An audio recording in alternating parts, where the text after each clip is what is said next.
Yo, what's good, everybody? Welcome back to the Shrimp Fried Rice podcast. I'm here another week trying to get back into the routine of podcasting. We got Pumpkin here. She's ready to say hi.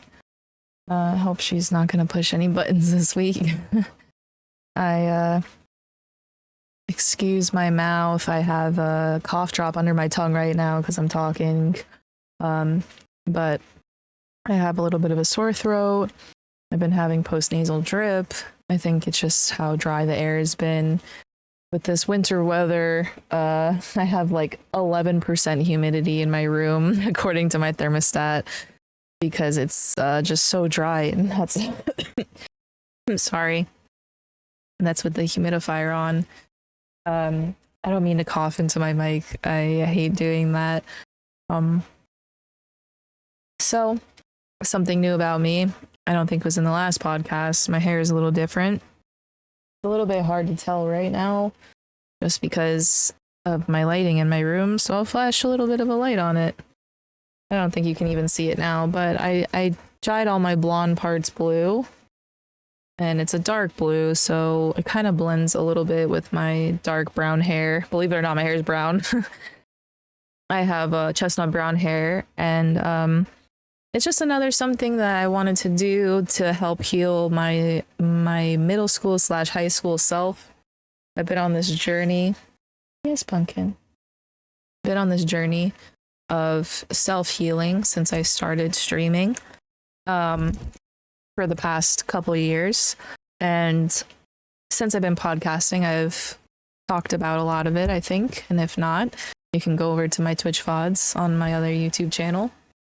And I have just been doing one thing at a time. That's something that may be silly that I was denied, or I denied myself over the years, that would have made me happy even just for a moment, that others have told me not to do, or I couldn't do it due to circumstances.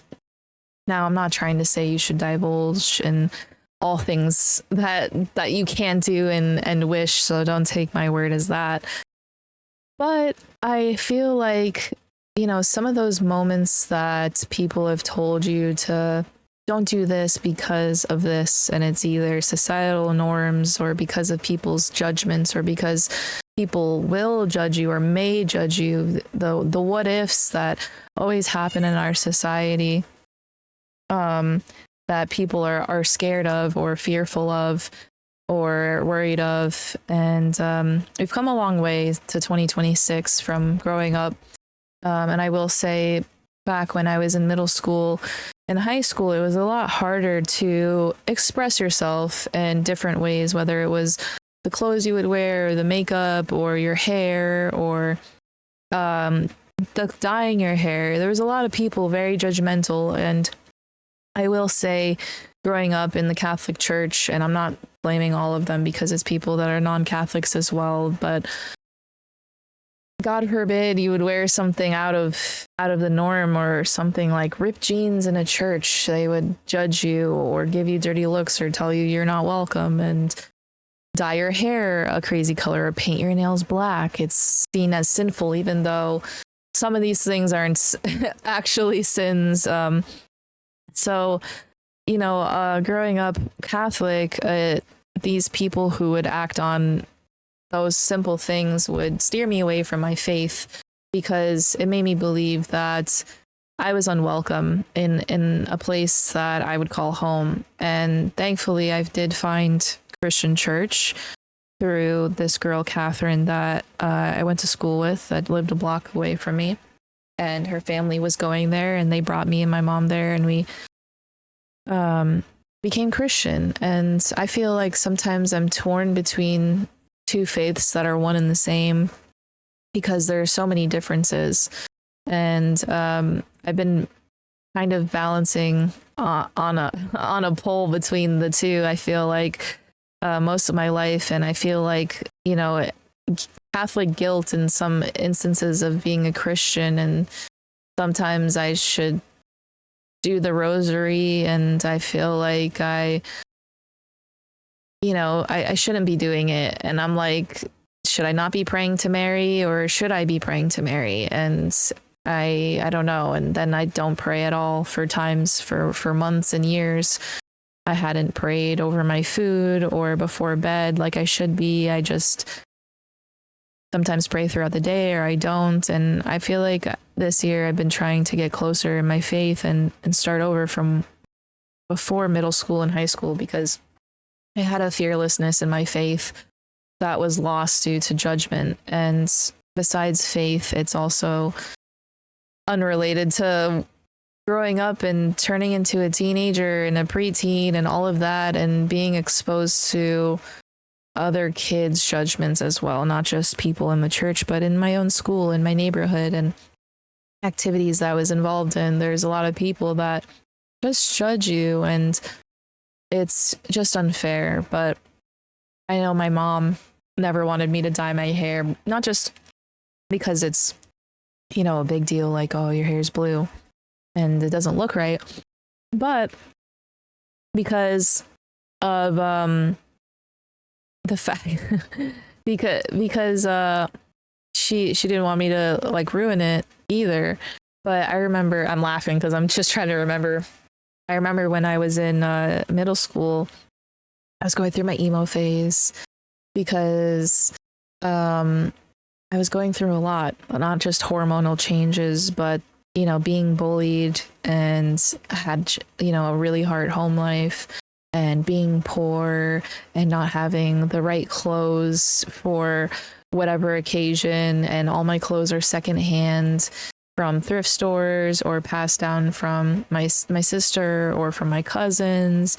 Or I would get bullied because I'm buying shoes from Payless and it wasn't like the right brand. And I wanted to start skateboarding, and my mom and dad got, you know, for Christmas that I begged all year for, and, you know, they couldn't afford. They got Walmart skateboards, and I was so excited at first, and then, you know, I got bullied for it because it wasn't like the name brand skateboards that were good. They didn't have the right tracks, they didn't have the right wheels, like they didn't have the right bearings, the grip tape wasn't designed, it wasn't like Birdhouse or, you know, all these brands that were their big name back then, because skateboarding was super big. And instead of, you know, I went from Christmas break of being excited and grateful, I finally got that, but my parents made the rule that I had to wear a helmet. They gave me wrist guards so I wouldn't break my wrist, and knee pads, and I had to wear it or else I wasn't allowed to skate. And I was so embarrassed because I was the only one pulling up to the skate park in full padding. You know, it was not cool to be safe back then, because none of the skateboarders that were on TV were wearing anything, barely helmets. And if they wore helmets, they didn't clip the strap. And I know that's been a big thing more recently, that skateboarders are trying to, or they're trying to enforce skateboarders to put more protection on, because it is influential over kids. And I can say, especially myself included, but, you know, pulling up to the skate park with a Walmart board and full padding, I got fucking made fun of. And it was rough, and, you know, it just made me feel bad, but I had a good time, you know, going down half pipes, quarter pipes, and trying to do like different tricks I could not do because my board wasn't good enough. The Walmart board was too thick. I needed a little bit of a thinner board and better wheels for sure. But you know what? I tried, and I think after getting hurt and getting up so many times, I did quit. But I was ungrateful to my parents, and I was so upset that they couldn't afford a $200 board instead of God knows how much a Walmart board was back then. We couldn't even afford food on our table. And, you know, at times my mom would be very honest with us, and I'm glad that she did, because it changed how I grew up, and it made me more humble and understand where things come from, and grateful for what I have. Because, you know, every week we would barely make ends meet. I mean, it's still like that today, I'm not gonna lie, but I will say circumstances have gotten better. But it's still hard. But you know, she would tell me like I'd want a new toy because someone else got a new toy, or like the skateboard situation. Like, sorry, we just can't afford it. And, you know, at times I wouldn't understand what that mean, but sometimes my mom would be honest and break it down for me and say, you know what, this is how much your dad makes a week. This is how much bills cost. This is how much I have for food this week. And sometimes it wouldn't even be $20. And I don't know how the Lord always provided, but he did, whether it was the food that we were able to buy being able to be under $20 and last us a week, or it was because my grandmother was, my mom would never tell my grandmother and grandfather that we were struggling, but sometimes they could tell, and they would give my mom, you know, a little bit of money here and there, and, you know, it would help out, it would make a difference. Or sometimes my dad would end up working overtime, and my mom would be like, thank God, because that extra money helped us, you know, put food on the table. But with all that being said, it's hard to understand that when I was young, and a lot of my childhood was taken away from me because of living under these circumstances for many reasons. And a lot of things I didn't get to experience, like having cool toys or nice clothes or cool experiences or traveling around the world, whatever it may be, that I used to see kids boasting about in school that they got this cool new thing, and some people were kind about it and would share, and some people would laugh in your face for not having it. And at a certain point, I realized I don't need these things, and, you know, it doesn't matter to me. I'm not materialistic, and I'm glad that I came to that breaking point before I came to high school, because that was so much harder than middle school, more than I realized it would be. Anyways, not only dealing with societal norms and qualms and within my faith, as well as my household and my family's being judgmental, and you know, I wanted to try to have some sort of self-expression, and a lot of times it was difficult because we couldn't afford to express myself. Like I had to work with the clothes I got, with the hand-me-downs I had, and, you know, same thing, like my skater shoes are Payless, and I would take a Sharpie to it and try to scratch out anything, or use scissors and cut whatever, like, logos. So then all my clothes had no logos, because at least you can't get bullied for not having a logo. Like right now I'm wearing a black t-shirt, that's it. It's Hanes. And then I got used to wearing clothes like that without any designs or logos, because I stopped caring. And then at a certain point I'm like, man, y'all are spending so much money on clothes made out of like nylon that have a Nike check on it. That's it. It's just this little, like, why are you paying like 5 times the price of a regular t-shirt? And it's not even cotton. My t-shirt's cotton and quality. I've had this t-shirt since 15 years now. No holes, nothing. And I have never had clothes last longer than cotton. And it's just because it's quality clothes. And versus a Nike t-shirt, I had a Nike t-shirt that sometimes won't even last a year. Whether I don't think I ever bought a Nike t-shirt myself. I got it from thrift stores. That's the only time I'll buy name brands, is from thrift stores or from TJ Maxx or Ross. My whole life, if I ever wanted something name brand, that's where I would buy it, because number one, I could afford it, and number two, I don't think those brands should be that price. It's overpriced for bad materials and just a logo. So most of the time I would divulge on perfumes. I've always been obsessed with perfumes. So I used to love Juicy Couture perfumes. I would get them there, or Paris Hilton. Like, you know, that was good. And I love the Britney Spears perfume line. That was gone too soon. I wish that could be back. If it is, I would like to buy it. But it changed me wholeheartedly to grow up this way. And honestly, I wouldn't have it any other way. Sorry, I have to sneeze. With that being said, with certain things though, I feel like not experiencing some things as a child has made me wish I did grow up having some things. And through this healing journey on Twitch, I've been trying to heal my inner child, like coloring and crafting and painting and doing things I haven't done since I was a kid that I used to enjoy doing. And I have all these Funko Pops that are definitely bad financial purchases, but you know, it felt good buying them at the time, and maybe it just filled a temporary serotonin, and it's lame to some people, but you know what?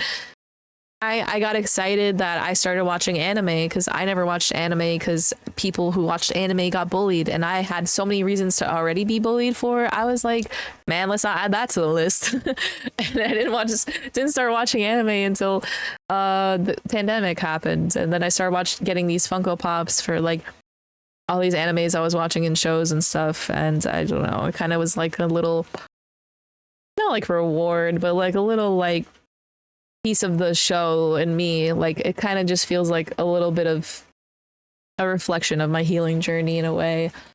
But yeah, going back to dyeing my hair, I was laughing before because my mom always said I wasn't allowed to do it, and then my sister ended up getting purple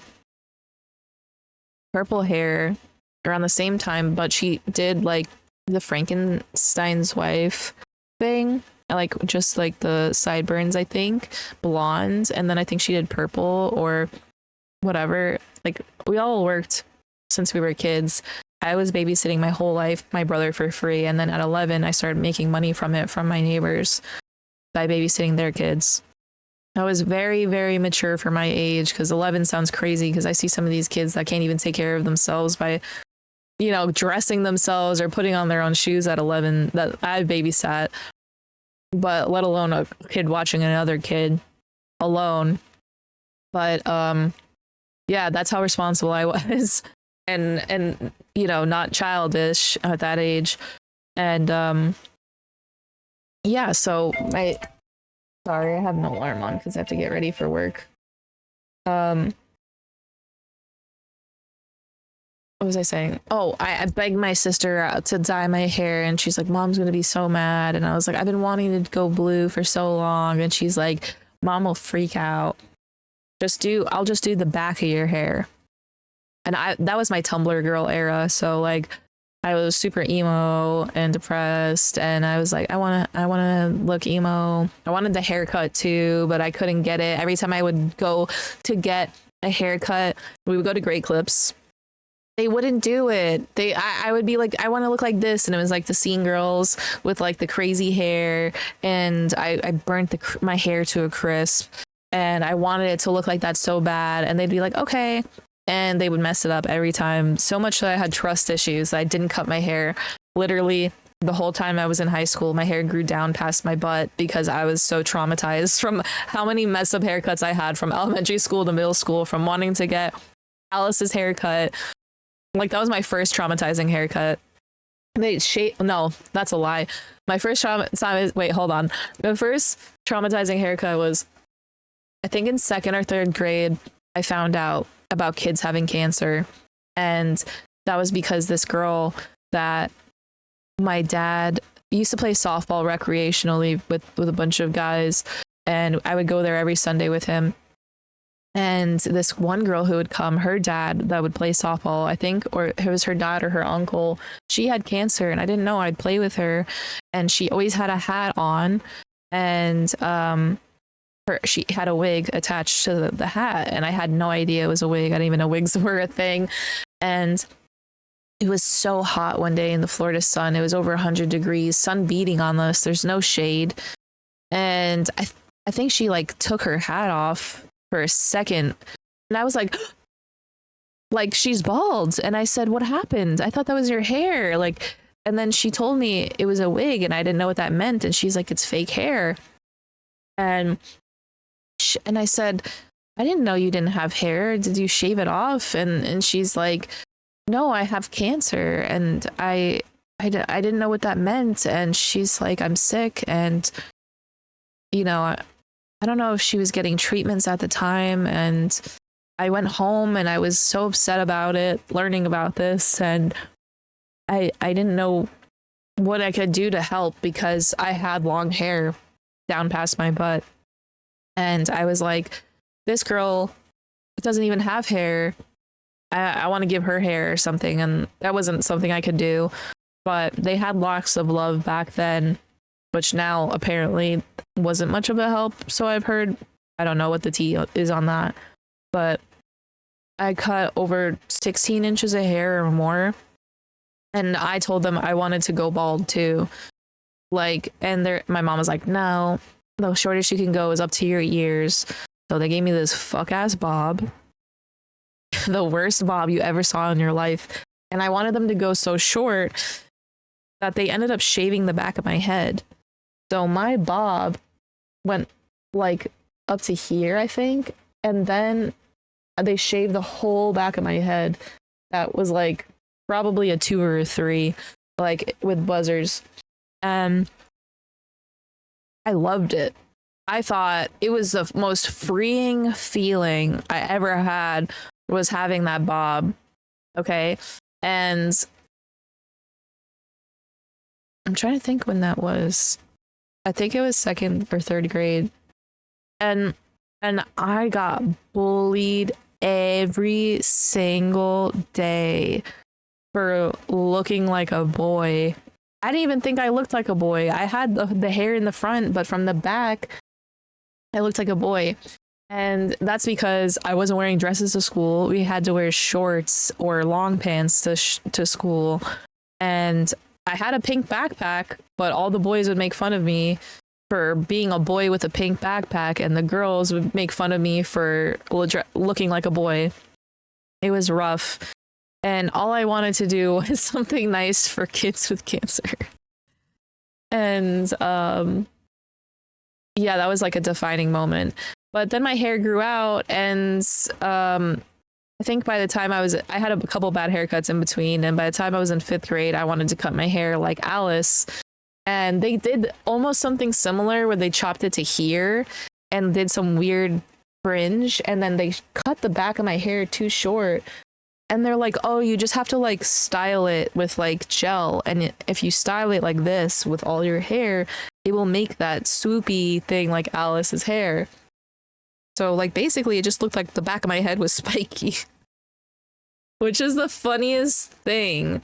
It kind of looked funny, and I don't think there's any pictures of the back of my head. But at that point, I wanted to dye my hair blue.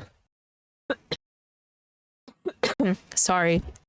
Don't mean to cough in the mic. I wanted to dye my hair blue, but I wasn't allowed. And I started gauging my ears then. My mom didn't know what they were. I secretly made her begged for my Christmas gifts in 5th grade to be gauges. And I was like, there are these special earrings. They're regular, but they look like that. And they had the 2 balls on the ends, and like they would put it in your ear. And it was just the first size, like I think it was from 18 to 16 is like the regular size earrings. And I was crying. I was like in tears, and I was in pain, and I was like screaming in the bathroom. And mom was like, what's going on? And I was like, I'm just trying to put these earrings in. And she's like, how don't they fit in your ears? And I was like, they fit. And she's like, oh, are you doing that shit? Because she knew about gauges, because that was like the big thing on TV was like kids were doing that. And you know, like the news back then would, you know, report like all the kids that are doing crimes have gauges. All the emo kids are bad people. And I wanted to dye my hair blue. So when I got that Alice haircut, it was a one opportunity I could have blue hair, because at Great Clips, they had this gel that was like temporary dye, like different colors for guys. When they would get like the kids like get a little haircut, they would stick their hair up in the front with like neon red or neon blue or green. So I was like, I want that. And for the back of my hair, so at least I had the blue in the back. Anyways, back to middle school. I begged my sister to help me do it. So she's like, just the back of your hair underneath. So like maybe mom won't see it. Girl, maybe mom won't see it. I fucking stained that bathroom, boy. We hid in the bathroom. We had a bathroom on the patio. So we had our house. Inside the house, we had like 2 bathrooms. Then we had a 3rd bathroom outside in a screened-in patio because when the house was built, they wanted to get a pool. But then when they found out how much a pool would cost and like keeping the maintenance, they're like, yeah, we can't afford that. So we just had a patio like with a table. My dad would smoke out there, had a TV so he could hang out, and the bathroom, which was nice because it's like if you ever just wanted to get away from the chaos, you could just be out there, which I did. Like every day after school, I would just sit outside, eat my snack, watch TV. I'd be watching Maury and stuff, the stuff that my mom didn't want me to watch. And we used the bathroom out there. We locked ourselves in. Mom's like, what are you doing? And we're like, nothing.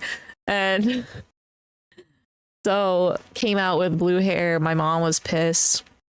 My neck stains, the shower stained. Then she was pissed off because the white shower was blue. The tile was white and it was blue. So she made us like bleach it for hours, like on our hands and knees, scrubbing it. And we got it out eventually. And it was like, I think 10 or 11 bucks to get that box splat dye. And I was so excited. It was crazy. I mean, it was also insane to lock yourself in a bathroom with those fumes because damn, I feel like we were hallucinating at some points. But it's just like one of my fondest memories as I guess middle school self. And I was so cool because I had blue hair. It was actually not, I wasn't cool back then. Everyone was like, shame, shame. You're one of those kids. And yeah, so I did that. And then I think that was around 8th grade. And then going into high school, like, you know, it faded back to blonde. And then I since it was blonde, I kept it blonde for a bit because I actually liked it. And I was like, oh, this is nice. And then after that, I had pep rallies, like our school colors were red. So I would buy the temporary dye and I'd paint my hair red. And then I dyed it back blue again a couple times. And then after that, I just let my hair grow out, and I was kind of sick of it because it was just too much to do. And since I was just growing out my hair and not styling it, I was like, yeah, I'm done. And I think I was done trying to be like emo at that point too. And I was just like, you know what? I'm just going to wear whatever makes me happy, like not trying to be like a specific category. Like I was super, super emo, but for no reason. I mean, for many reasons, like, I'm not gonna lie, but I was like, I'm just gonna dress whatever makes me happy. I can have a mix of emo and pop and whatever. I don't have to wear black all the time, even though I still wear black all the time. So anyways, since then, I haven't been able to dye my hair blue. And I remember dating my last ex-boyfriend who was really a piece of shit and abusive. And I was like, yeah, I want to dye my hair blue. And then he's like, if you ever dye your hair blue, I'm going to dump you. And my dumbass loved him so much for no reason. A man who gave me nothing but pain and anguish and stress and anxiety and depression. My dumbass just didn't do it. And, you know, I'm sometimes hard on myself for for letting some things happen to me that I did have control of, because I had no control over a lot of things that happened to me when I was younger. But I think it's also that pattern of recognition of falling into something that was similar to my upbringing that maybe led me to an abusive relationship just because my dad acted the same way and I was used to it. Doesn't make it okay, but I didn't dye my hair blue, and then when the pandemic happened, I wanted to shave my head bald because I was like, no one's gonna see it. But then my mom was like, trust me, you're gonna regret it.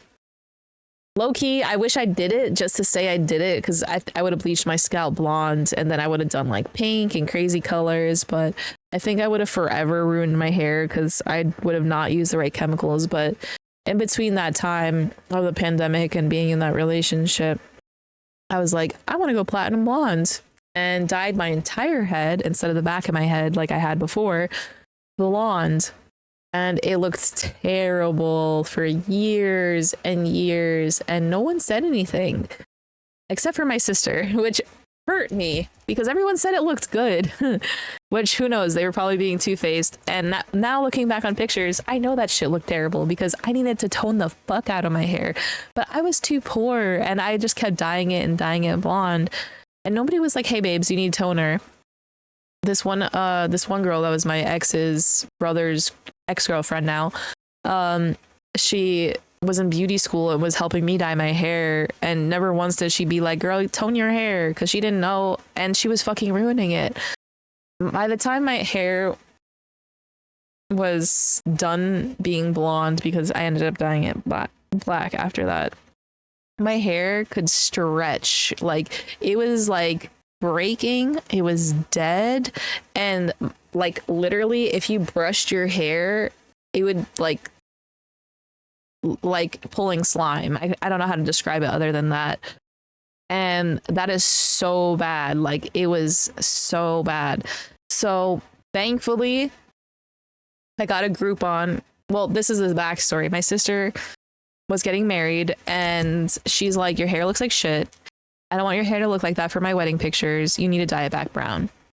I was so pissed off at her and devastated because I was like, I've been working on my hair for 2 years. It's getting blonder. I just dyed my hair blonde again. I was like, I just need a few more, like two more dyes, which I planned it around her wedding. I was like, I need to give my hair a break. And I was like, I just need 2 more dyes to get to platinum. Because at that point I knew I needed it toned. I just couldn't afford to buy it. And then she's like, no, that's not happening. She's like, you're not going to be blonde. It's going to look like shit. Dye your hair back for my wedding. And if you want to dye it blonde again afterwards, that's up to you. But I just think like someone needs to say it looks bad. And I was like, what? It does. I don't know if I have a picture of it, because it looked orange. Like, it did not look good. And it washed me out so much. It washed me out so much, and it didn't look right. And she was right, and I ended up going to get a Groupon because let me finish this story before I go back in time. I ended up getting a Groupon, thankfully, because I couldn't afford it, to go to a salon, who was like, oh my god, when they saw my hair. And he's like, I'm so mad I didn't take it before and after. I was there for over 10 hours, did not eat one thing because of how much they were working on my hair. Because he's like, I don't want you to go bald, like, because of this. He chopped my hair because my hair was pretty long. He chopped it short up to my shoulders. And then he tried his best to color match it to chestnut brown, which it was a little bit lighter. And he's like, your hair might fade. Just come back in 4 weeks and I'll re-dye it again for you.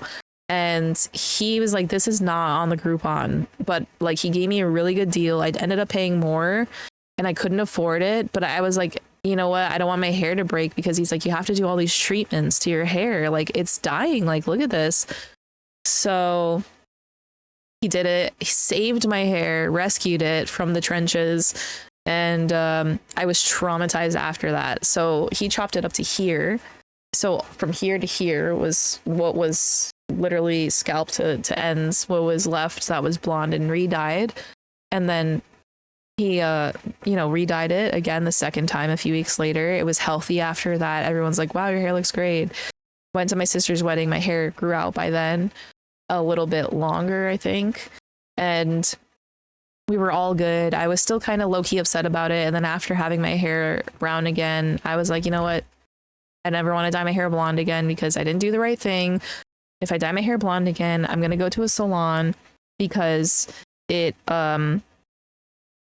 wasn't done right, clearly, by myself or by her. And Um, yeah, so I was like, fuck that. And then as my hair grew out, I kept chopping it short and I kept having it above my shoulders and up my neck because I would take out big chunks because I'm like, I just want the dead hair gone. I just want the dead hair gone until my hair finally grew all the way out, which was right around when the pandemic started. I did a big chop because I was like, whatever, I don't care. I did a big chop to get out the rest of the dyed hair. Because you could see like my hair was dark and then the dyed hair was lighter, and I was like, man, I need to get rid of this because it just looks bad that I have two-toned hair, because it kind of looks like that ombre look that was really big that everybody did on purpose, that big chunky. I didn't like that ombre. A lot of people didn't blend it. And then what happened was balayage was super popular, so that's what started me going blonde. Before I dyed it all the way, what happened was I wanted to get balayage. Everybody had it. It looked cute. And I did it, and my cousin's a hairdresser, and it was over $600 for a haircut, wash, and balayage. And I wanted it to be platinum blonde, and I showed her the pictures, and it came out that blonde when she dyed it, and then she toned it dark. Okay? And I was so pissed off about it. And then she's like, oh, like, it's wintertime. It's supposed to be those colors anyway. What the fuck does that mean? Like, I don't know. I've never been somewhere, like, I don't know why I always had a bad hairdresser experience that it's like, I want something done and someone's opinion is like, I'm gonna do it the other way. And the only person that I was okay with doing that was when he was that hairdresser was finally fixing my hair, because I was like, Jesus, take the wheel. Like, I don't want my hair to fall out and be bald. Like, you know what I mean? But if I'm taking a creative liberty on hair that was non-dyed, not damaged, and I want to have blonde highlights that are like platinum blonde highlights, and if they can't even reach platinum, at least bright and not yellow orange looking. It looked like I needed toner from when I got it done. And then I did it a second time, and she said, oh, your second time it'll look better. And it just, I don't know. It just kind of looked better, but it bothered me. So I ended up taking my own liberties in my own hands and dyeing my hair blonde, because I was like, I'm not paying another $700 to my cousin who's giving me a supposed little discount that's fucking my hair up. And then I just fucked up my hair more. So, let's see. Here's a picture of me on a yellow background that doesn't help. Kind of drunk on my birthday. With the first balayage, which is actually hard to tell, but it looks orange. And that was like a few months after it was done. And I told her, I was like, I don't know why it looks like this. And she's like, no, that's what it's supposed to look like. And I hated it. And I bought purple shampoo. Didn't really help. It's just the way she dyed it. So then the second time I got it done from her, it looked so much better.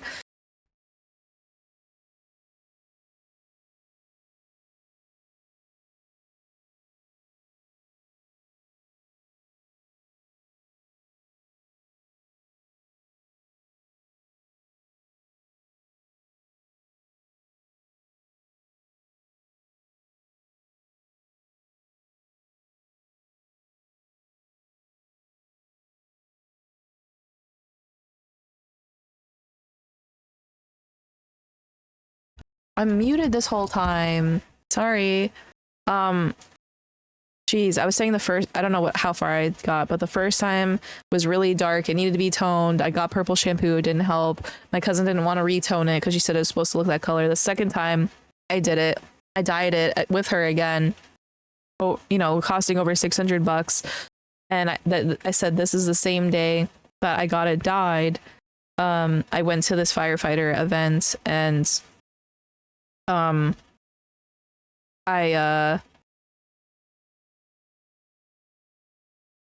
looking at my face back then, I looked so different. Even my eyebrows.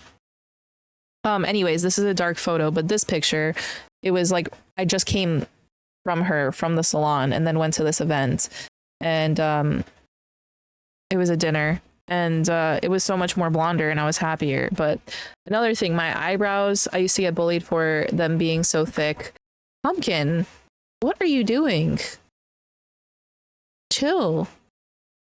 I used to get bullied for them being so thick, and I'd pluck them thin and wax them thin, and I would change the shape of them all the time because of people saying, oh, it shouldn't look like this, it should look like that. But it was hard because, you know, having an arch, like I never had an arch in my eyebrow until I started getting it waxed at a salon. And yes, Pumpkin. They gave me an arch, and then I tried to keep it, and then at some point it looked like I had drag eyebrows, girl. And then now I feel like I like the shape. You know, some days it's more misshapen than others because, you know, my hair grows so fast, and I have these points, and I try to keep the points because authentically that is my eyebrow. This is my eyebrow shape, just cleaned up now. Before it was crazy. But this is a picture of me. I think this is the first time I dyed it myself. And yes, that Snapchat filter definitely dates it a bit. But you can see now it's two-toned because the blonde that she dyed plus like the blonde that I dyed, and it wasn't terrible. It wasn't terrible. And then I'll just show you how much worse it keeps getting. Then my hair just gets more orangey. I know that lighting doesn't help, but yeah, it just kind of got bad. And thankfully my sister put a stop to it. I mean, at some points, you know, it grew out and it didn't look that bad anymore. Like here, like it started to look good again because of the blonde. Please zoom in. There we go. Are we twinning right now? That's crazy. It was almost 10 years ago, that picture. My hair was dead though. You could see it on the ends. Now I could recognize that. Let me show you some other ones that look terrible. I met Noah Schnapp. That was my most embarrassing. This is when I knew my hair was ugly. It was right around the time my sister said it looked bad and I had to dye it. I met Noah Schnapp and I washed my hair before I went to the city. And I was doing a late celebration for my ex-boyfriend's birthday, and I bought him tickets to see Impractical Jokers. And it was more for me than him, I guess, but we both liked the show. And they had a stand-up special going on in Madison Square Garden. I think it was Madison Square Garden. It may have been Radio City. I don't remember. And so I always wanted to go to this place called Dough, which was super popular back then in 2017, I think. And it was in what's it called? Some ritzy area. I don't remember. Soho? I think it was in Soho. And that's across the city. And I never go out to Soho. Never been there. So I was like, let's go there because we have time to kill. Go to the city. We'll explore a bit since I never go out there. And we went to Dough. Let me tell you, I don't even know if this place exists anymore. The worst cookie dough I ever had in my life. It's supposed to be like an ice cream parlor, but the cookie dough is raw and then they put toppings on it and then you eat it like that. Number one, I thought the cookie dough would have been cold. Like when you get it from the fridge and it's just cold and you eat it and it's like, that's nice. It was lukewarm. It was not like, why is it not refrigerated? And mind you, it was November and it was probably like in the 40s. So like I expected it still to be cold and like an ice cream, and it wasn't. And then I got just classic cookie dough because I was like, I don't want these crazy ass flavors. And then I got a scoop of brownie on top. It was dry. and it was not flavorful. It did not taste right. Like raw cookie dough from the fridge with the eggs in it tasted better than that. And it's not because of the eggs. It has like better seasoning. Like they did not make it right. And I was like, how are they so popular? Like on Instagram, people keep going there, whatever. I don't know. To this day, I don't know. I think people just got excited and went there, didn't say how bad it was. But I remember getting it. We stood on this long ass line. We went there. He was all pissed off. And it was like, I think the same year Stranger Things came out, or not too long after. And I'm eating it, like taking it, and I was like, this is terrible. And I'm looking around, so like we're standing outside because I'm trying to find somewhere to sit down. There's no benches. And all of a sudden from across the street, I see Will Byers. And I was like, yo, that's Will Byers. And he's like, no, it's not. And I said, yeah, it is. Like, I know that's Will Byers right now. And he's like, stop. Like, that's not Will Byers. And I couldn't remember his name. I was like, what is his name? Like, and he's like, I don't know. And I was like, let me try to Google it. And I was like, I'll pull up a picture of it right now. And my service was bad because I have Metro PCS and I did not have a tower. Like, so I was like, that has to be him. And then he's like walking, and I said, Will Byers. And then he turned his head. And I was like, no, that's you. And then so like me and my ex ran up to him, and he's like, shh. And I was like, no way, bro. Like, this is Will Byers. Like, I said, man, I forgot your name. I'm so sorry. And he's like, it's Noah Schnapp. And I was like, that's crazy. Like, what are you doing out here? And he's like, I'm homeschooled and I'm with my teacher, and we're doing like I don't know, something in the city today. And he's like, I said, man, like Stranger Things is great, whatever. And then he's like, you want a picture? I don't know if he asked for a picture or I asked for a picture. And then we took pictures individually, you know, with him. And my hair looked like shit. It was wet out the shower. I didn't take it out of a bun. And my hair was ugly blonde. I'll show you a picture. And you could see how young he was there. I mean, how young I was too. But I was layered up. I was freezing cold with wet hair, and I had a t-shirt on, a sweater, then like a fleece, and then I used my ex's vest because I think my coat was in the wash or something, and it was mad cold. Like, it shouldn't have been that cold. And so I looked like the Michelin Man, and I was like unzipping layers trying to take this picture, and I couldn't fix my hair because it was wet, and like it just didn't look right. And after I saw that picture, I was like, damn, I know I need to dye it. Anyways, so yeah, I've been through some shit with my hair.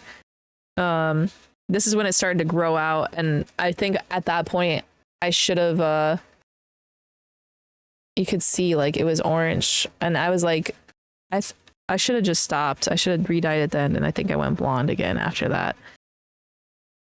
Let me show you how bad it gets. It didn't look terrible. I went to a party here, and this is where I was like, yeah, I'm kind of close to if my camera can focus. I'm kind of close to it going platinum.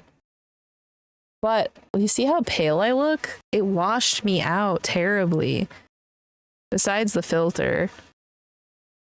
And it looked good, and it had its moments where it looked good. I will say, like, it depended on the day. Like, I don't know why it changed so much day to day, but you know, I had the opportunity to take cute pictures of myself that I never did because my ex made me feel so insecure about my body and the way I looked and stuff. And I had this nice background and a nice camera, and my hair is like 3 tones of orange and yellow. But whatever. I could say I did it and I won't do it again. And, you know, now Amazon is more readily available to buy wigs than going to a wig store. So if I ever wanted to go platinum again and had that urge, I'm gonna buy a wig. And I have one too that I have that's kind of like mixed dark and brown. I'll show you my cousin's wedding. That I'm over here having a crisis with my eyebrows. I was trying to not tweeze them because I was trying to get back the shape of what it once was. So they kind of looked a little bit crazy here. But the blonde looked great. I was like, wow, I'm so close to platinum. It kind of got better. I didn't tone it, I don't think. I think I dyed it like a better brand formula or something. This was my moment. This was my moment right here where I was like, yes, queen, we are so close to platinum. But when was this picture taken? August 26, 2018. September 15, 2018. This is the devastation. This is the I didn't cut it that short. This is the a month later when I got my hair dyed, and it looks so good. I was like, it looks terrible because I was never that light brown before. And he did layers in my hair. It looked cute. Like my eyebrows are struggling, so you can see that. But I was tired and hungry, and I was like, I need a smile and get this on. But it looks so healthy and refreshed. You would not know that this dry ass, straw ass, stringy blonde hair from that picture was that right there. He did an amazing job. But yeah, that's my hair experience, and I did want to go blue. You know, I'm glad I didn't go blue because I should have done it. Like, I wanted to go blue instead of platinum blonde. It would have looked crazy though, having my whole head blue. I'm glad I never did it. I think it looks better as highlights in my hair than all over. And I don't think I want to ever mistreat my hair like that again. So that's why, like, when I first wanted to get these like skunk pieces of my hair with blondes, I got a wig or multiple wigs. I have like 6 of them. And I would style them and wear them on stream because I was like, I don't want to dye my hair again. And then I got to this point of wearing the wig so much for stream that I sorry. I have like imposter syndrome every time I would look at myself in the mirror. Because I saw myself with the blonde hair all day in a wig for stream when I was streaming full time. And I was like, I want to go blonde. And I was like, maybe I'll do blue. But I should have done the blue while I was unemployed. I started working these jobs that wouldn't allow blue hair. And you know what? I came to not care now. I was like, I read the policy handbook. It doesn't say you can't have blue hair or not natural dyed hair. But because I work for a Catholic hospital, it's very scandalous. And everyone been giving me dirty looks all week. And it just kind of is a big flashback to my middle school era. And it is a little bit healing because of doing something that I couldn't do because of what people would have said or did say to me or their judgments. And I feel like that just goes to my own testament of me trying to be authentically me always, but also trying to heal myself through streaming as well as in my daily life. I'm just going to do everything I can to reverse the damages that were done to me when I was a kid and teen, and also even as an adult. I will get there one day soon. But the moral of the story, I think that anyone can take from this is to just be yourself. And if anybody bullies you, stick up for yourself. It's not right. And even now I struggle with it. And I have for years when people just say mean things to me, sometimes I just take it and I shut down, because it just happened so much in my life that, you know, at first I would fight back, and sometimes it would go into physical altercations, and I don't want to be a violent person anymore. And I don't want to take out my anger anymore. And sometimes it's best to just walk away and let people judge you without you having to, you know, repair your own reputation. And the thing is people shouldn't be judgmental like that, and it's not right, but it's also not right to react in a bad way either. So a lot of the times I just take it with a grain of salt and move on. But with streaming, it's kind of a vulnerability I've never felt in my entire life, no matter how many times I've felt vulnerable and no matter what situation. And I've been bullied on stream, live on stream, which I've been bullied through my TikToks and my YouTube and my Instagram many times in the comments. But it's easy to see that and be like, fuck you, and delete the comment or comment back. But on a live stream, it just feels very similar to being bullied in person. But, you know, someone not saying it to your face, it's kind of more fucked, because it's like, man,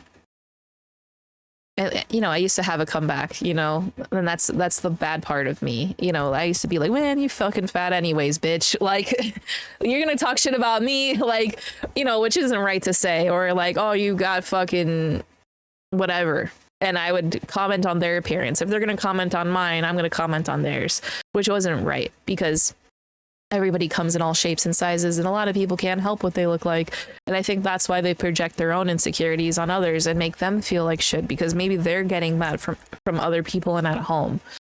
But, you know, that's taken years to understand that. So that's why I've changed so much and stopped being that type of person. But, you know, I think being in the online presence has allowed bullying to become more rampant, even from my middle school era to now, because it's easy to bully someone online because they can't see who you are. They can't give it back to you. And you can get away with it because you don't know who the fuck these people are. And, you know, I hope that there will be a day and time in the internet age that, you know, people will stop being mean to others.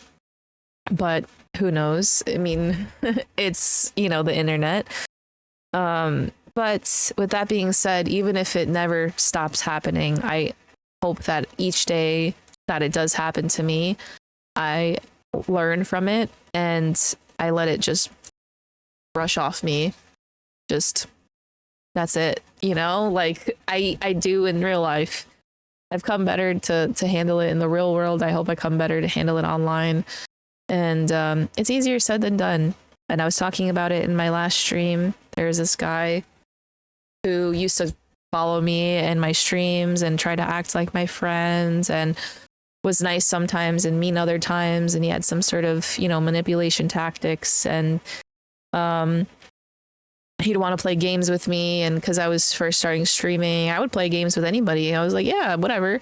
And I was super open about it. And then he said some weird shit on stream. And then he would go live and then be like, yeah, everybody go follow me.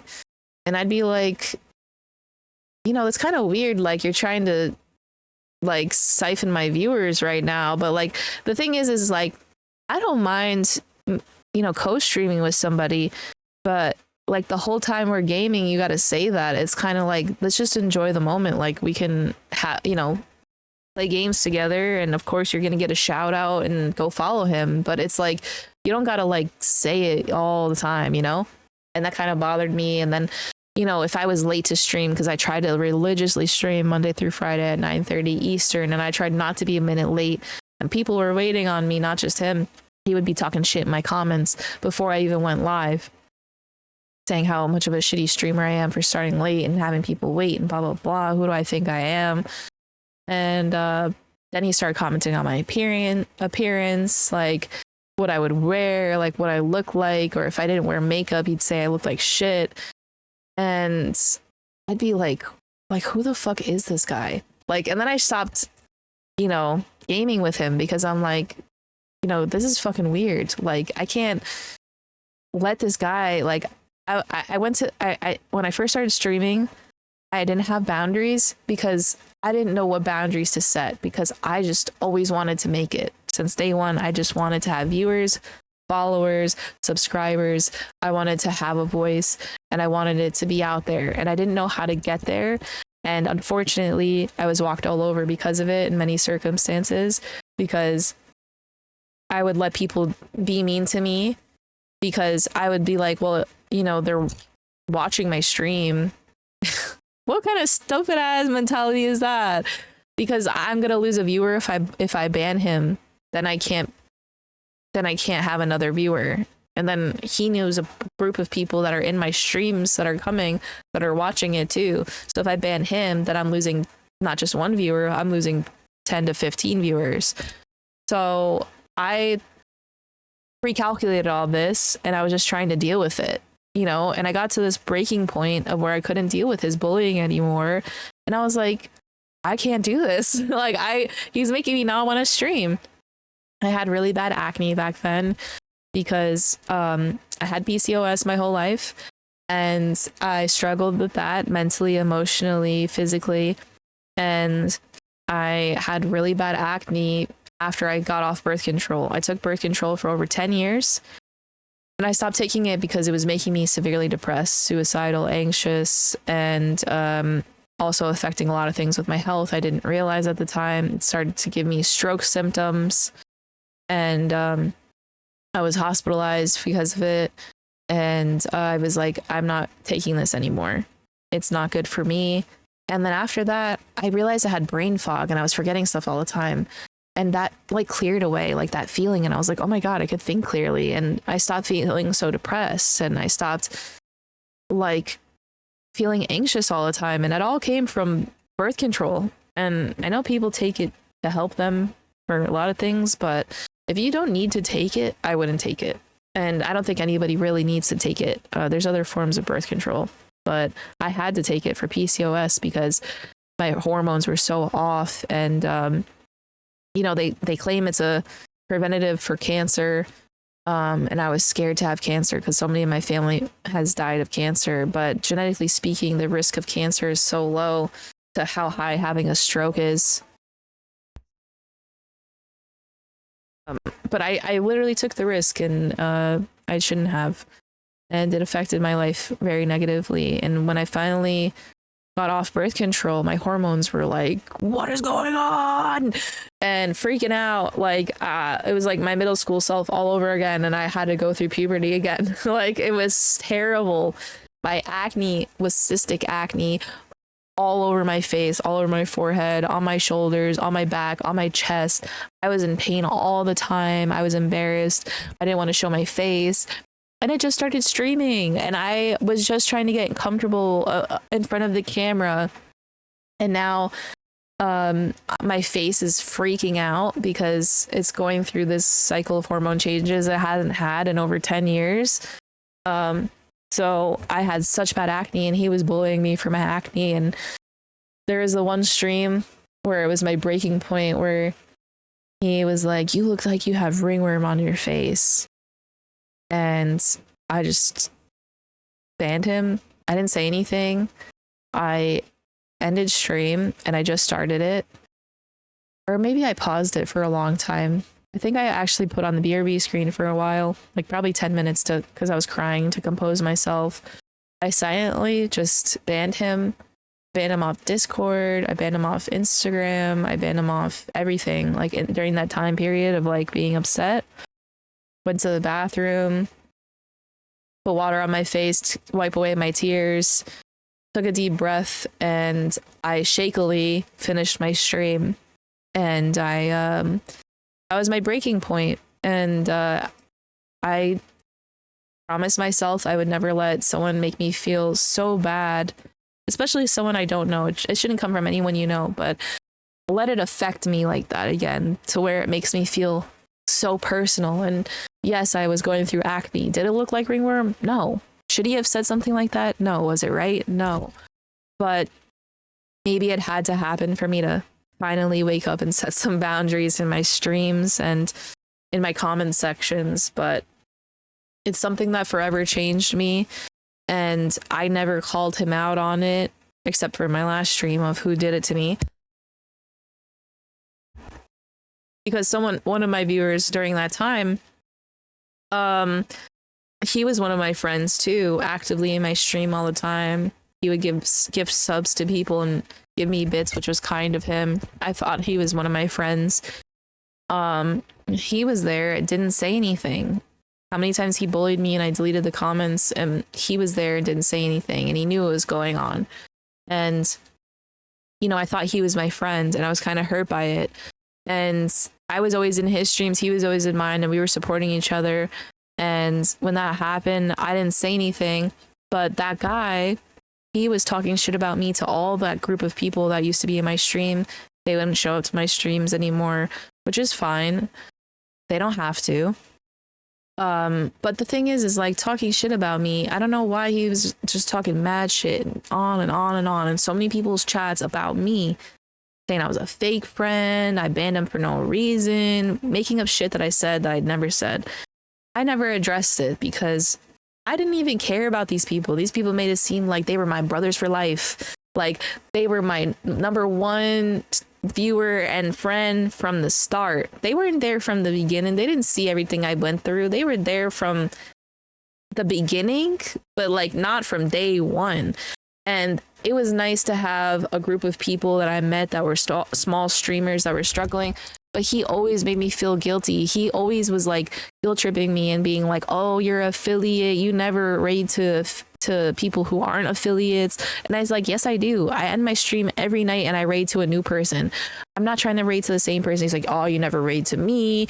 I don't have affiliate. And I said, I raid to you often. Like when we game, I raid to you. Like I'm always giving you shout outs. Like I can't do more. And he's like, oh, well, it's not fair that you're affiliate and I'm not. Look, I was like, look, you got to put in the work like I did.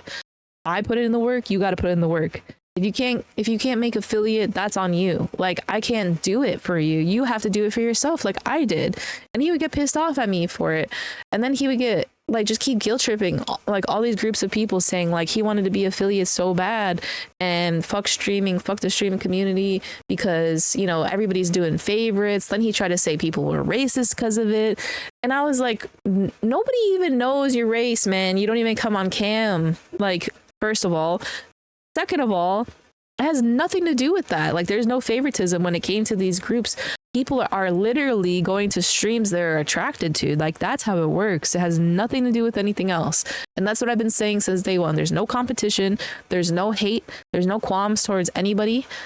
People go to people's streams who they want to be a part of, who they feel a part of, who they feel welcomed in. And that's how it should be in everybody's streams. No one should be guilt tripped whether they're there or not. And that's how I'm always setting my streams like from day one. If you want to be here, you're welcome. If you don't, it's not required. If you want to show up once a month, once a year, you're welcome. I'm still going to treat you the same. I'm not going to be offended that you show up one time and show up never again. That's it. I don't care. Like you're more than welcome. I'm trying to make a welcoming community, a peaceful place where we can all hang out, where we can all heal ourselves and have a good time. And I'm not going to be like, hey, why haven't you been here? I'm going to be like, hey, where have you been? Like, nice to see you, man. I haven't seen you since blah, blah, blah. And yes, I'm going to call you out on it, but not in the sense that I'm going to be like, hey, man, I thought you were a loyal viewer. No, I'm going to be like, hey, man, where you been? Like, it's been so long, like, oh, or like, hey, do you only like it when I play like a certain game? Like I said that to somebody else. I was like, you only show up when I play Siege. What up with that? But that's fine. If you only like those games, that's good. Whatever. Anyways, this guy showed up and it triggered all this for me because I haven't thought about that situation in a long ass time. It's been over a year since that situation happened. But what hurt me was there was this guy I thought was my friend at the time, and we played games together and everything, and he was also friends with that other guy who was being mean and bullying me, and he never said anything about it.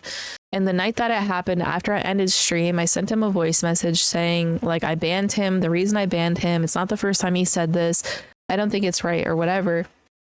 and he never responded to my message. And he kept playing games with him afterwards. And every time I showed up into his stream after that, he kind of just acted weird. And I kind of just felt uncomfortable because it made me feel like he chose his side over mine. And I was hurt by it because I was there first and I supported him through his streams where no one was there. I supported him for stuff that was going on in his life. And he gave me advice for stuff going on in my life. We were friends. And for someone that's bullying your friend, and I'm like, hey, like, he's bullying me, and then I don't get a response after that, and he still hangs out with this guy. I was like, I'm not being friends with him anymore. That hurt. I know that we're not like never met in real life, but I thought, if I ever had a friend that was being bullied, I would not be friends with them anymore. With that bully. Why would I still be friends with that bully versus my own friends? Like, I'm going to defend my friends because that's not right.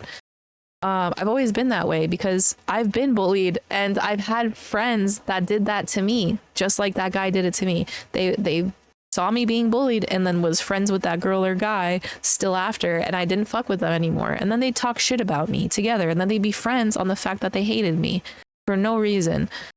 And it hurt time and time again, and it's happened throughout my life.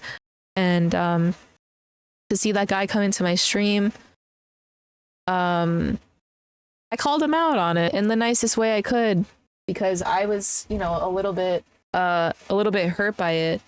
I was like, haven't seen you since that situation. And he's like, what are you talking about? And I explained it, and I was like, you still hung out with him, still friends with him, whatever. And he said that he had a lot going on in his life. And that may be true. It may be coincidental that he was unaware of the situation the whole time and didn't realize that guy was bullying me or talking shit about me in multiple people's chats. And he had his own thing going on in his life because he did have stuff going on in his life with his mental health and whatever was going on. I know that's true, but I don't know if those events that lined up were true. Now, it's not me to judge. Like, I shouldn't, question that. And if he says it's true, then that's his truth. But as for me, moving forward, I'm not going to trust him as a friend anymore. And he's welcome to come into my streams. And who knows if I will feel comfortable with gaming with him again, because it was a fun time. We got along. We were all in a big group of friends, and we all kind of faded out for all different reasons. But I think I've changed in the past year in many ways. And I'm glad I cleared the air because maybe I needed some closure on that. And it's hard sometimes, losing a friend that you've had, especially like we were feeding off of each other as small streamers. Like, he was giving me advice, I was giving him advice. I had problems with my mic. He helped me so much with my mic, and then I ended up getting a new one, and I haven't looked back since because I got the same mic as him because he sounded good, but he knew how to set it up right with his PC, and then I tried to copy his settings, but I have too much background noise. That's why my mic sounds funny. Sometimes I have an air purifier going on in the background, and then in the summertime I have the AC unit going on, so I have to clip my audio, or else you guys will hear like whooshing noises, and sometimes you hear it and sometimes you don't, depends on the day. But I feel it feels like a loss and a gain at the same time, because I gained knowledge, I gained wisdom, I gained some strength through that situation, and I haven't looked back since. Anytime anyone's come into my chat that has been nasty to me, I immediately ban them, and I don't think about it twice. I don't think like, oh, that's gonna hurt me inside. I've put up a shell on the outside now, and if somebody says some messed up things, you just get banned, and nice knowing you. I'm not, even if you're my friends, you're gonna be my friend for 10 years, 5 minutes, 5 months, whatever it may be, you're getting banned, and that's it. This guy, I gave him another chance because I was friends with him. I never banned him because I was hoping that one day he would come back and give me an explanation.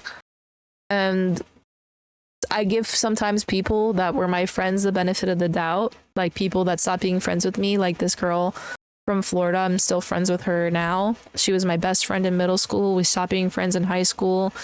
She was friends with girls that bullied me, and now I've forgiven her and we're still friends. And who knows if that will happen with this guy. Right now I feel like, I got to see his intentions first. I don't know if I'll trust him again, just because I've done it too many times, and it's come back to me for trying to, the fool me once, shame on you, fool me twice type of thing. And it's good to forgive people and give people second chances.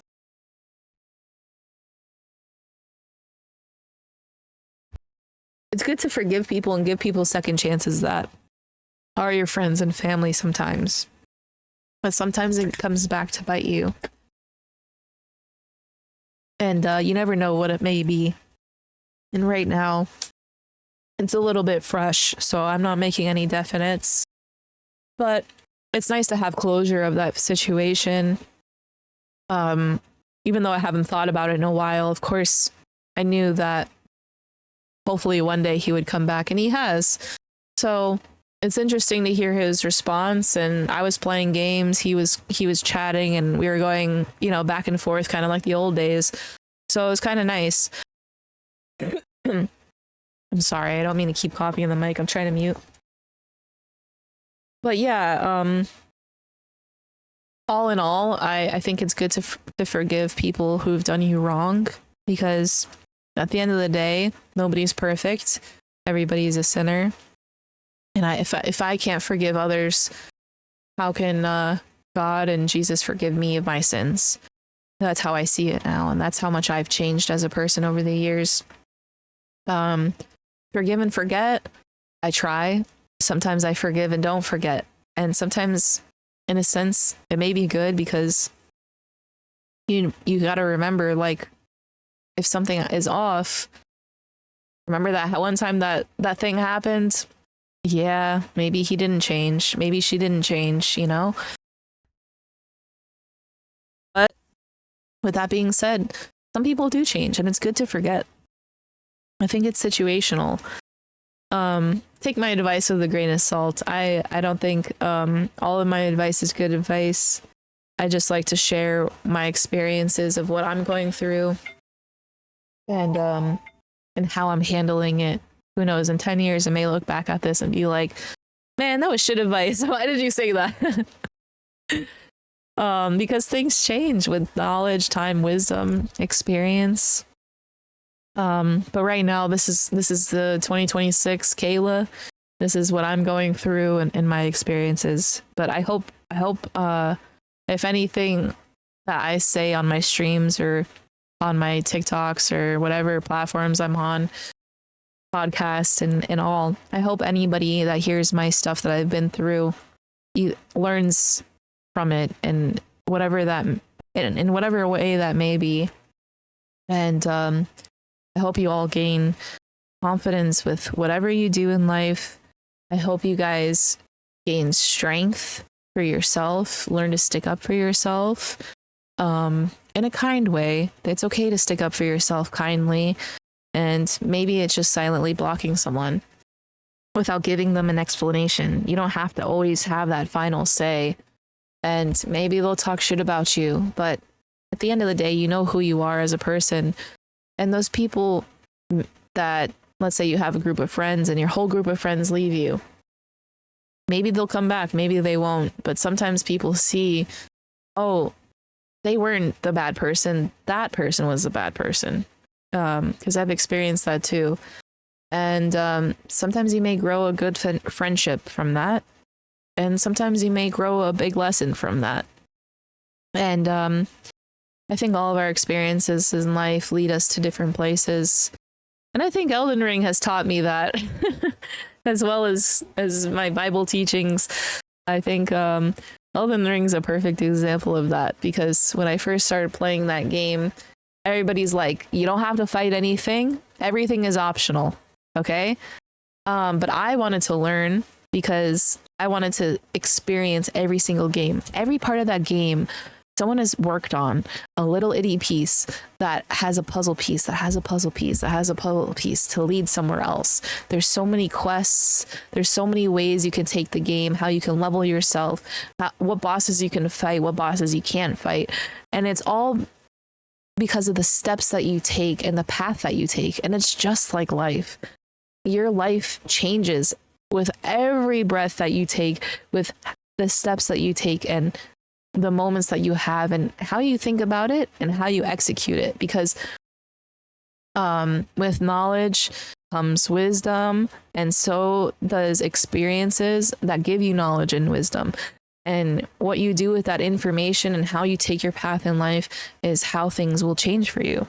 And sometimes going through all these bad experiences in life will bring you a great experience. And I think that's what's happening in my life, just like it has in Elden Ring. In Elden Ring, I fought every single field boss, every single little thing that didn't need to be fought, whether it's a bug or a person or a knight. I fought everything I could because I wanted to learn from it. And I found out all these Everghouls I've been fighting that were optional, they got some of those moves and those big boy bosses, you know? It's like, wait a second, that guy's move is just like this. I know how to do that. And then I do it. And it's kind of just like that in my life. And I've been through experiences that were really bad. And sometimes I face hard experiences now, and I think before I react now, and I'm just like, I know how to handle this, or I can get through it because I've gone through it worse before. And, you know, God's leading me in all these directions. And at the times that it's happening, I don't know where it's leading me or why it's happening. And sometimes I question God, and I shouldn't. And sometimes I'm upset with him for going through hard times. And I've gone through so much with having disabilities and having allergies and dealing with loss and depression and self-doubt and having no self-worth and doing things that are the most regrettable things in my life to this day. And I pray God can forgive me, and I know Jesus can, because our sins are forgiven, you know, because he died on the cross for us. But sometimes I have those doubts because I feel like my sins are too great to be forgiven because I'm undeserving. But I know that we're all deserving. But I think that even all the bad things I did or the bad things I've been through are for a reason. And whether it's to be here right now so you guys can hear this message, whoever that may be, and it may help you, or it's just to help me to heal myself while I'm on this journey of streaming and content creation, or even if it's not for my healing journey, or maybe this is my career path, or maybe it's both at the same time. I just pray every day God leads me in the direction I need to be led, and that I walk the path that he wants me to walk, and to open the opportunities and doors for me and slam the ones shut that don't need to be there. And every day that's happening, and it's scary, and change is going on every single day, and I don't know what's happening in my life, and I'm trying to keep up with it, but I'm here, and I know that he told me to podcast months ago, and I was like, I need to do it. And I don't know why I need to do it other than that he told me. And every day I podcast and I don't know what I need to say, and I say to myself, just last an hour. You have to have an hour, and that's it. And every day I podcast, it's over an hour. He's given me the words, and I don't know what I'm going to start with. And at first I tried to prepare a few sentences of things I'd gone through to get me through it. And every single time I did that, I don't know if I even reached the topic. And I've gone back and forth with at least the first 6 episodes of what I should say and whatever. But now I think I'm kind of free